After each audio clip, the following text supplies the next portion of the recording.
tal, chicas, chicos? Bienvenidos. Vamos a resolver en este vídeo el examen de física de las PC de la UNED de la convocatoria ordinaria del 2023. Vamos a ver el que ha salido en el Tribunal de América y Guinea, ¿vale? O sea, Venezuela, los que os habéis examinado en Perú, etc. En este primer vídeo vamos a resolver la parte de problemas, ¿vale? Y en otro pues haremos la parte de test. La parte de problemas eran 4 problemas, como ya sabéis, y teníais que hacer 2 ejercicios, ¿vale? 2 problemas de los 4. Y todos los problemas valen lo mismo, es decir, 2,5 puntos, ¿vale? Bueno, vamos a empezar con el primero, que era pues lo esperable, ¿no? Campo gravitatorio. Nos dicen que tenemos un planeta que sigue una órbita circular alrededor de una estrella con un periodo de 3 años terrestres. La masa de la estrella nos la dan y nos piden cuál es la distancia entre el planeta y su estrella, cuál es la velocidad orbital del planeta, y en este sistema estelar existe otro planeta, siguiendo también una órbita circular y a una distancia 20 veces la del primer planeta. ¿Cuánto dura el año de ese segundo planeta? Y como datos nos daban la constante de gravitación universal.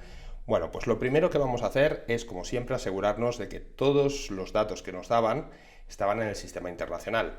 Todos lo están, la masa, la G, salvo el periodo. Fijaros que el periodo de ese planeta, periodo orbital, es el tiempo que tarda en dar una vuelta alrededor de esa estrella, es de 3 años terrestres. Esto lo tendríamos que pasar a segundos. Entonces voy a empezar haciendo eso, ¿no? Si el periodo son 3 años, 3 años en la Tierra, ya lo sabéis, pues hay que ir haciendo factores de conversión hasta llegar a segundos. Un año son 365 días, ¿vale? A continuación pasarías un día, son 24 horas, y una hora son 3.600 segundos, ¿vale? Bien, si convertíais esto de años a segundos, pues os tiene que dar, a mí me ha quedado 94,608 por 10 elevado a 6 segundos, ¿vale? O sea, 94 millones y pico de segundos, ¿vale? Que es una cantidad muy grande porque está expresada en segundos y son 3 años, ¿vale? Perdón. A continuación nos piden la distancia entre el planeta y la estrella, ¿vale? Ya sabéis que cuando tengamos esta estrella y este planeta que está orbitando en una órbita circular, tenemos que aplicar siempre el mismo principio, ¿no? Que la fuerza de atracción gravitatoria es la única que está actuando y que aquí va a aparecer una aceleración normal o centrípeta que va dirigida hacia el centro de la estrella, ¿vale? Y este sería el radio de la órbita que nos estaban pidiendo, es la distancia entre el planeta y la estrella, siempre del centro al centro, ¿vale? Entonces, ¿qué tenemos que calcular aquí? Bueno, pues vamos a aplicar la segunda ley de Newton, ¿vale? Y vamos a decir que podemos igualar esa fuerza con la masa del planeta por su aceleración, que es normal, ¿vale? La fuerza de atracción gravitatoria va a ser la masa del planeta por la aceleración normal, ¿vale? La fuerza de atracción, bueno, pues esto es la constante de gravitación por la masa de la estrella por la masa del planeta dividido entre el radio de la órbita al cuadrado. Y por otro lado, pues la masa del planeta. Y ahora fijaros qué datos tenemos. El periodo, pues me interesa relacionarlo con la omega, ¿vale? Omega al cuadrado por el radio, ¿vale? De aquí lo que yo me quiero despejar es el radio, ¿vale? Entonces simplificábamos estas masas, pasábamos el radio multiplicando al otro lado, nos quedaría un radio al cubo, y el radio al cubo va a ser G por la masa de la estrella entre omega al cuadrado. Y ahora, si queréis, podríamos poner lo que vale la velocidad angular, 2pi partido por el periodo. Pues bien, sustituyendo aquí nos quedaría G, masa de la estrella, abajo quedaba el 2pi elevado al cuadrado, que es 4pi cuadrado, y el periodo pasaría al numerador elevado al cuadrado. Vale, pues ya tenemos aquí, y por último la expresión final, pues sería la raíz cúbica de G, masa de la estrella, 4pi cuadrado, por el periodo al cuadrado. Bueno, como veis, esto no deja de ser la tercera ley de Kepler. Entonces, si alguien conocía directamente la expresión de la tercera ley de Kepler, pues podía aplicarla directamente, ¿vale? Sin tampoco justificar mucha cosa. Yo, como siempre, pues intento deducirme las expresiones, pues aquí tenéis cómo deducir y cómo llegar hasta aquí. Bien, y ahora pues nada, simplemente era sustituir los datos numéricos. Nos queda aquí una raíz cúbica y vamos poniendo. Tenemos constante de gravitación 6,67 por 10 elevado a menos 11. La masa del planeta era 4 por 10 elevado a 30. Y el periodo, que era de, bueno, esto lo podíais expresar en notación científica, yo lo he cogido así para coger todos esos segundos, pero bueno, 94,608 por 10 elevado a 6, y no olvidéis que todo esto está elevado al cuadrado. Y luego ya solo queda dividir entre 4 y entre pi elevado al cuadrado. Bueno, pues si os hacéis este cálculo, a mí me ha dado un valor de radio del planeta de, bueno, radio orbital del planeta de 3,93 por 10 elevado a 11 metros. Es habitual, ¿no?, dejar las cosas en el sistema internacional, que son metros. Si alguien luego se lo quiere pasar a otras unidades como kilómetros, etcétera, pues fantástico. Muy bien, pues ya tendríamos la primera. Vale, ahora vamos a ver qué más nos pedían. Borro todo esto y nos podemos quedar con este resultado por si lo necesitamos para otro apartado, ¿vale? El radio era 3,93 por 10 elevado a 11 metros. Bien, ahora dice, ¿cuál es la velocidad orbital? La velocidad orbital tenéis dos maneras de hacerlo. Una manera es relacionarlo con la omega que conocíamos, ¿vale? V sería omega por R. Como veis, la omega se puede calcular porque tenéis el periodo y R os la habéis calculado ahora mismo. Esto es una primera manera de hacerlo. ¿Cuál sería otra manera de hacerlo? Bueno, pues de la misma expresión que hemos trabajado antes, la fuerza de atracción gravitatoria es masa por aceleración normal, y poniendo aquí la masa del planeta, tendríamos G por la masa de la estrella por la masa del planeta, radio al cuadrado, pero ahora, como me piden la expresión de V, pues podíais coger V cuadrado partido por el radio, ¿vale? Bien, de nuevo, no depende de la masa del planeta y os queda la típica expresión que si la conocíais directamente, pues también la podéis aplicar, porque en ningún caso en este ejercicio al menos nos pedían deducir las expresiones. Bueno, pues os quedaría esta expresión. Fijaros que he simplificado uno de estos radios con uno de aquí. Perdón. Y ya lo tenemos. Entonces ahora, pues ya veis que teníais las dos maneras de calculároslo. Bien, yo lo he calculado de esta segunda manera, pero ningún problema si lo habéis hecho de la otra. Bien, 6,67, 10 elevado a menos 11. Aquí pondríamos la masa, una masa de 4 por 10 elevado a 30, y había que dividirlo entre el radio que os acabáis de calcular, ¿no?, que es la distancia.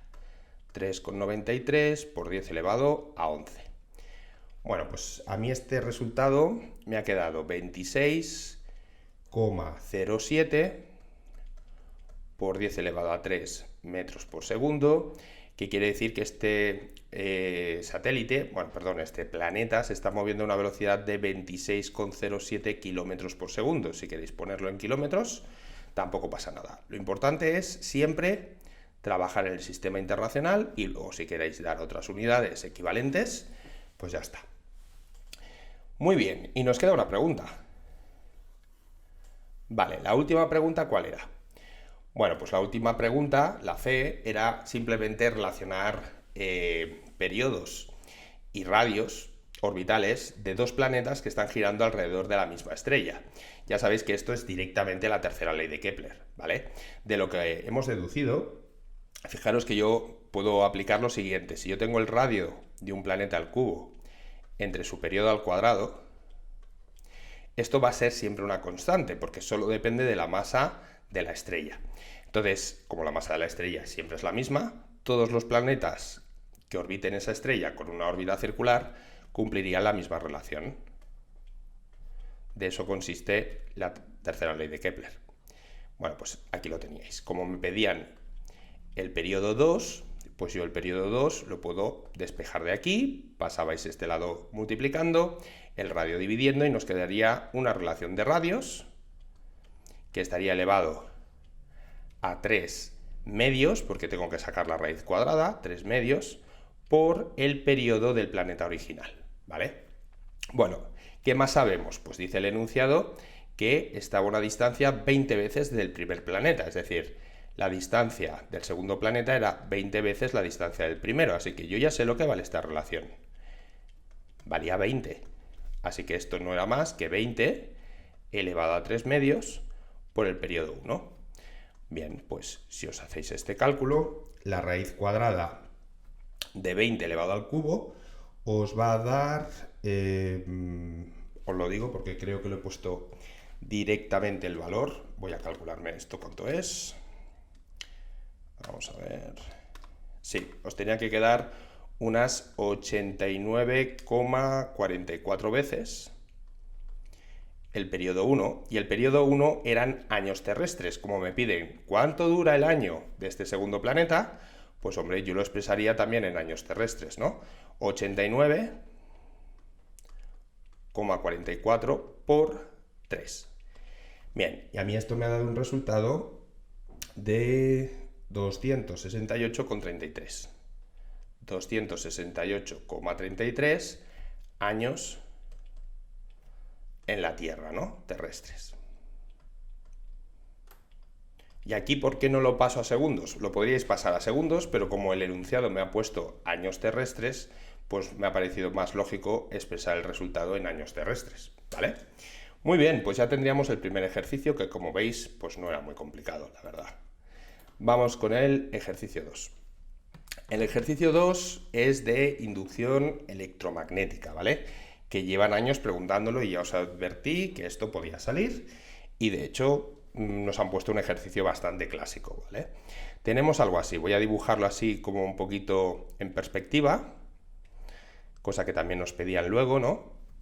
Y voy a poner aquí una espira, ¿vale? Esa espira circular que veis en su plano tiene perpendicular al plano un campo magnético que yo voy a dibujar hacia abajo. Esto era opcional, ¿vale? Lo podíais dibujar como vosotros quisierais.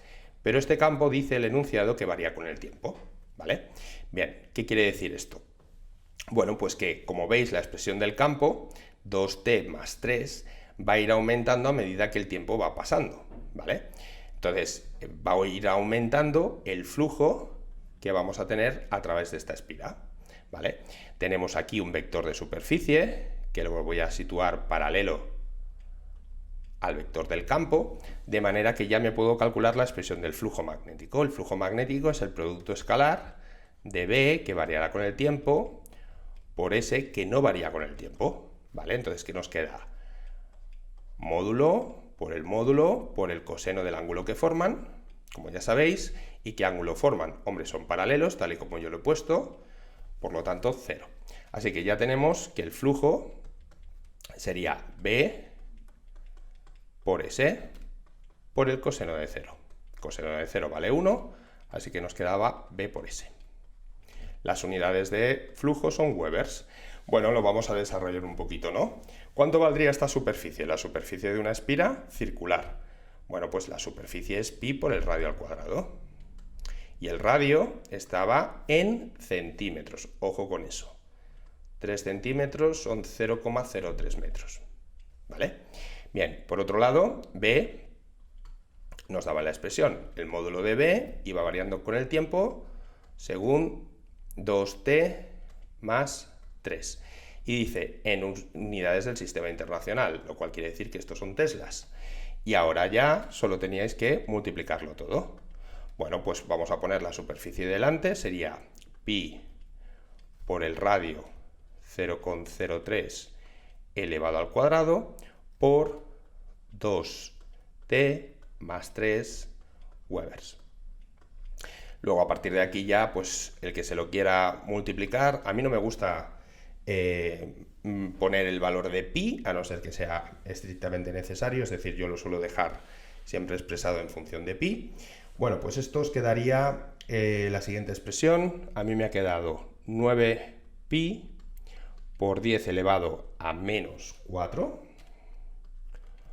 por 2t más 3 Weber. Como veis, no he puesto lo que vale pi, porque eso ya está en la calculadora. Cualquier aproximación pues no sería tan exacto como dejarlo así. Y con esto ya teníamos el primer apartado. Ahora dice, ¿varía la fuerza electromotriz con el tiempo? Justifica la respuesta. Bueno, ya sabéis que según la ley de Faraday-Henry, si queréis, nos dice que la fuerza electromotriz inducida se puede calcular como menos la variación del flujo respecto del tiempo. Hay que hacer esta derivada. Entonces, si vosotros derivabais esto, nos quedaría un menos 9pi por 10 elevado a menos 4, y la derivada de 2t más 3 era muy facilita, era simplemente 2. Bien, ¿cuánto queda esto? Nos queda menos 18 pi por 10 elevado a menos 4, y esto tiene unidades de voltios, ¿vale? Porque es una fuerza electromotriz. Como veis, esto no depende del tiempo. Entonces, ¿cómo se justifica que no variara con el tiempo? No varía porque no depende del tiempo. Es constante. También podéis ver que si yo hiciera una derivada de esta fuerza electromotriz respecto del tiempo, me daría 0, que esto es lo mismo que decir que no varía con el tiempo, ¿vale? Bueno, pues muy facilita. ¿Y qué nos queda? ¿Vale? Nos queda en qué sentido circula la corriente inducida por la espira. Mostrarlo en un esquema en el que se muestren con claridad la espira, como hemos hecho aquí, la dirección y sentido del campo también está, y el sentido en el que circula la corriente inducida. Vale, pues vamos a ver. Aquí, el apartado C, podíais decir, bueno, pues estoy aplicando la ley de Lenz. Ley de Lenz, que ya sabéis que quiere decir que va a aparecer, cuando hay una variación de flujo, ¿no?, una corriente inducida cuyos efectos se oponen a la variación de flujo. ¿Qué efecto tiene que circule una corriente por aquí? Pues que va a generar un campo magnético inducido. Pues ese campo se va a oponer al aumento de flujo. Como se está aumentando el flujo para abajo, va a aparecer un campo inducido, que estoy dibujando aquí de color azul, que iría en sentido contrario, ¿no?, al campo inductor, ¿no?, al campo que creaba esta fuerza electromotriz. Este campo inducido es resultado de una corriente. ¿Y hacia dónde tiene que circular la corriente para que el campo vaya para arriba? Pues aplicáis la regla de la mano derecha, ponéis el pulgar para arriba, cerráis la mano y os quedaría que la corriente tenía que circular en este sentido, ¿vale? ¿Qué sentido es este? Bueno, pues este sentido depende cómo lo mires, ¿no? Pero visto desde arriba, que es como se suele mirar, esto sería la corriente inducida, seguiría un sentido antihorario, ¿vale? Contrario a las agujas del reloj. Pero no hace falta que esto lo digáis, si el dibujito está claro, pues suficiente. Antihorario. Muy bien, pues listo, ¿no? Era explicar la fuerza, la ley de Lenz un poquito, y no había que calcularse nada más. Bueno, pues también me ha parecido un ejercicio bastante asequible, mucho más fácil que otros años, la verdad. Vamos, uy, ¿qué me paso? Con el problema 3. Problema 3 era, pues, de ondas, ¿vale? Un hilo oscila siguiendo la ecuación de una onda. El hilo se extiende a lo largo del eje OX y la oscilación se realiza en la dirección Y. La onda avanza hacia la izquierda, es decir, en el sentido negativo del eje de las X. Se sabe que la distancia mínima para que dos puntos del hilo estén en oposición de fase son 10 centímetros, ¿vale? Pues con esto me acaban de decir cuánto vale la longitud de onda, porque entre dos puntos, ya lo sabéis, ¿no?, que están en oposición de fase, quiere decir que, por ejemplo, pues sería algo así. A ver cómo os lo dibujo para que lo veáis. Vamos a dibujar aquí la onda. Pues bien, este punto de aquí, por ejemplo, y este de aquí están en oposición de fase. Toda esta distancia es una onda entera, ¿vale? Esto sería lambda. Pero la distancia entre estos dos puntos es la mitad, es lambda medios. Es la mínima distancia entre dos puntos que están en oposición de fase. Así que simplemente os estaban dando el valor de lambda medios. Lambda partido por 2 son 10 centímetros, o lo que es lo mismo, 0,1 metros. En cada punto oscila en torno a su posición 5 veces 5 oscilaciones cada 10 segundos. 5 oscilaciones en 10 segundos, ¿qué me están dando? Bueno, pues esto es la frecuencia. La frecuencia es 5 partido 10, son 0,5 hercios. Como sabemos que el periodo es el inverso de la frecuencia, pues también me estaban dando el periodo, 2 segundos. Y si yo conozco lambda y conozco t, lambda en este caso sería 2 por 0,1, eran 0,2 metros, y el periodo eran 2 segundos, pues yo a partir de aquí me puedo calcular casi todo ya. La velocidad de propagación de la onda es la longitud de onda entre el periodo, y me quedaba pues 0,1 metros partido por segundo. Además podíais sacar cuál era el valor de la omega, que es 2pi partido por el periodo, y os quedaría pi. Yo siempre pongo radianes partido por segundo, pero ya sabéis que estrictamente hablando los radianes no son una unidad, pero lo pongo para que recordéis que lo que hay dentro de una onda son radianes, ¿vale? La fase se mide en radianes. Y luego también podíais sacar el número de onda, que es 2pi partido por la longitud de onda. Es decir, en este caso, pues 2pi entre 0,2, pues yo creo que esto daba 10, ¿no? 10pi. 10pi, de nuevo, serían metros a la menos 1 o radianes partido metro, como queráis. Bueno, pues ya teníamos prácticamente todos los datos importantes, ¿no? Y además ya hemos contestado a la velocidad de propagación de la onda, ¿vale? La velocidad de propagación que nos pedían por aquí, pues era de 0,1 metros partido por segundo. Bueno, y nos pedían también, como veis en el primer apartado, escribir cuánto valía la ecuación de la onda, que vamos a escribir. Vamos a copiar aquí lo que nos ha dado la omega. La omega era pi, ¿vale? Y la k era 10pi. Radianes no, perdón. Sí, radianes, pero radianes partido por metro, ahí está. Vale, ¿y qué más tenemos? ¿Qué más datos nos daban? A ver, nos dicen los puntos del hilo que se pueden alejar de la posición de equilibrio hasta una distancia máxima de 4 centímetros. Eso es la amplitud, 4 centímetros o 0,04 metros. Asumiendo que en el instante inicial el punto en x igual a 0 se encuentra a una altura de 0, me estaban diciendo que y de 0, 0 es igual a 0, ¿vale? Y de aquí pues me voy a deducir cuál era la fase inicial, que era todo lo que nos faltaba, y también nos dicen que tienen ese punto, en ese instante, tiene una velocidad que es positiva. Bueno, pues con estos dos datos vamos a ver cómo quedaría la ecuación de la onda, y de xt sería, como ya sabéis, la amplitud por el seno, podéis usar seno o coseno, da igual, omega t, muy importante que recordéis que esto se está propagando hacia la izquierda, por lo tanto aquí va un más, k por x, más la fase inicial.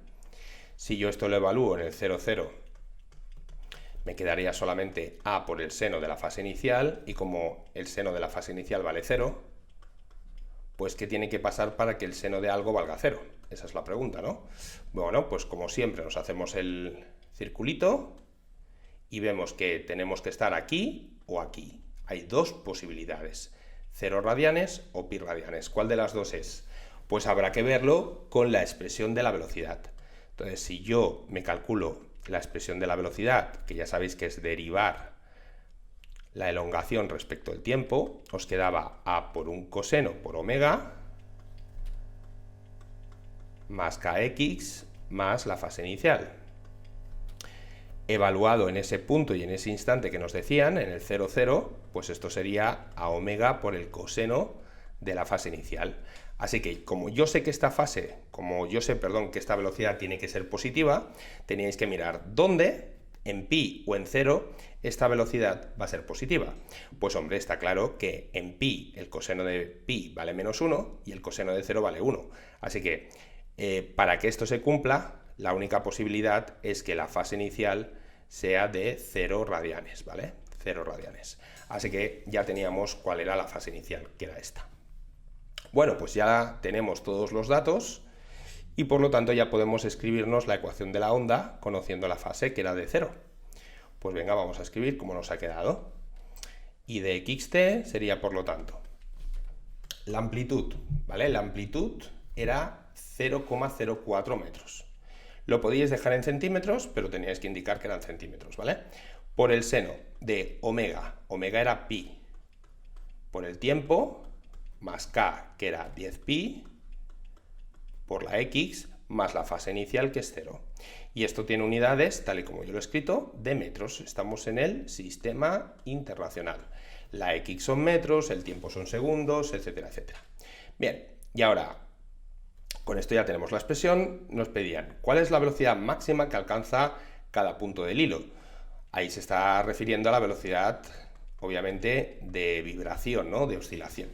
Bueno, pues de nuevo esto es derivar la expresión. Cuando yo haga la derivada, como ya hemos visto, pues quedaría el 0,04, saldría fuera la omega que valía pi, y aquí quedaba el coseno de pi por t más 10pi por x, y estos serían metros partido por segundo. Vale, ¿cuál es el valor máximo? Pues el valor máximo es lo que está multiplicando al coseno. Así que ya lo tenéis, era 0,04 pi metros partido por segundo, que podíais pasar si queríais y poner aquí lo que valía pi, ¿vale? Eso ya, como digo, opcional. Si lo hacéis, os voy a poner lo que daba, 0,04 por pi, os va a quedar este resultado de 0,125, que podíais redondear, ¿vale? Un poquito.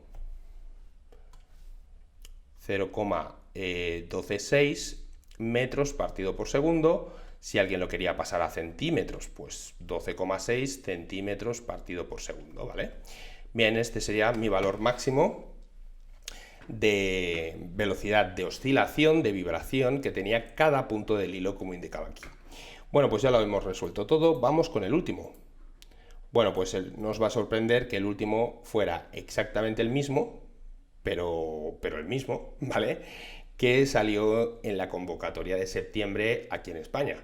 Entonces, yo ya advertí que están preguntando cositas del átomo de hidrógeno y de los niveles energéticos que tienen los electrones ligados al átomo de hidrógeno según el modelo de Bohr, ¿vale? Por lo tanto, era una pregunta de hacerse 4 números y 4 balances energéticos y ya está. Perdonad.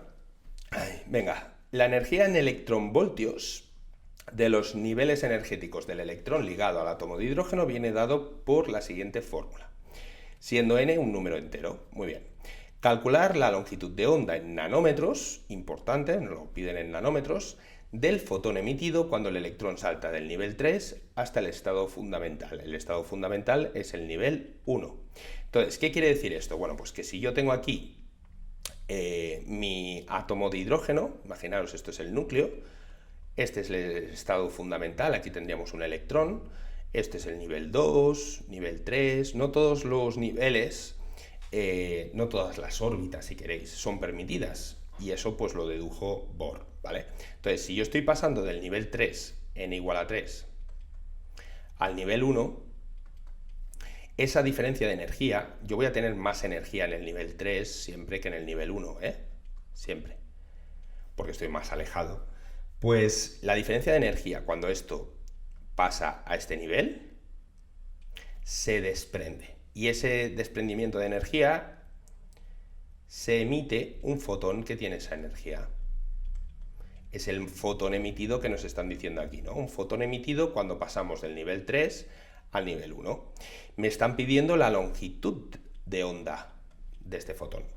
Pues bien, primero tendremos que calcular la energía que tiene ese fotón. ¿Y cuánto vale la energía del fotón?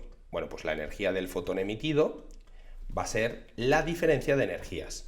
Aquí, si queréis que quede un valor positivo, que sería lo suyo, tendríais que hacer no final menos inicial, porque final menos inicial os va a quedar negativo.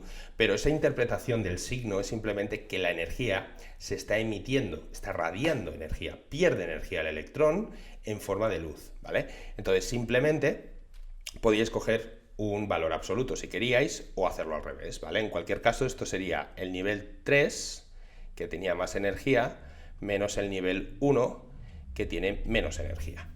Vale, entonces vamos a sustituir. Fijaros que tiene menos energía porque tienes un menos delante, todo cuadra. Bueno, pues, ¿cuál sería el nivel 3? Escoger la formulita y sustituir. Menos 13,6 partido por 3 al cuadrado, menos 13,6 partido por 1 al cuadrado. ¿Vale?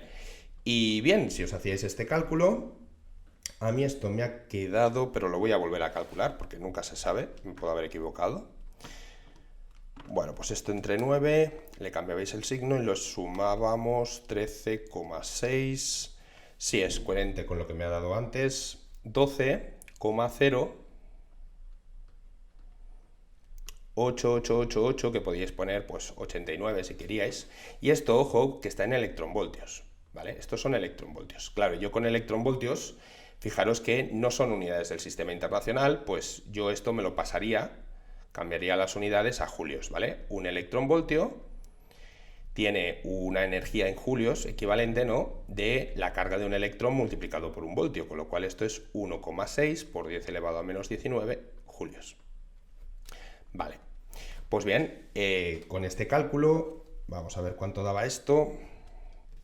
12,089 por 1,6 por 19 menos, os va a quedar aproximadamente un valor de 1,93 por 10 elevado a menos 18 julios.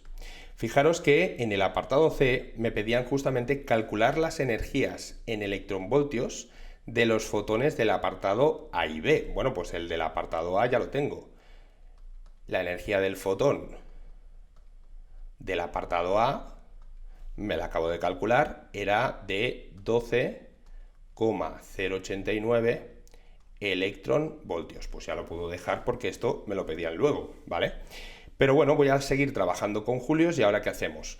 Pues me pedían la longitud de onda. Entonces, la energía de un fotón, ¿cómo se calcula? Bueno, pues según la hipótesis de Planck, esto es la constante de Planck por la frecuencia de la luz de esos fotones. Y la frecuencia de la luz de un fotón se puede poner como la velocidad de la luz en el vacío dividido entre la longitud de onda del fotón.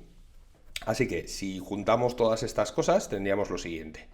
La energía del fotón va a ser igual a h por c partido lambda. Yo de aquí me despejo la lambda y queda h por c partido por la energía del fotón. Así que básicamente este era el calculito que había que hacerse, ¿vale? Así que vamos a poner los valores.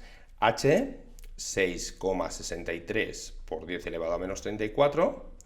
C, que es la velocidad de la luz en el vacío. Y esto había que dividirlo por la energía en julios, muy importante, que os habíais calculado, porque si lo ponéis en electronvoltios, obviamente no os va a quedar bien, porque no estaban en las mismas unidades del sistema internacional, ¿vale? Bueno, pues haciendo ese cálculo, os va a quedar una longitud de onda que nos pedían en nanómetros, que a mí me ha dado, si no recuerdo mal, voy a volverlo a hacer para no equivocarme, ¿vale? Ya que estamos. 6,63 por 10 a la 34 menos, lo multiplico por 3 por 10 elevado a 8. Sí, efectivamente, un valor de, ya lo pongo en nanómetros directamente, 102,83 por 10 elevado a menos 9.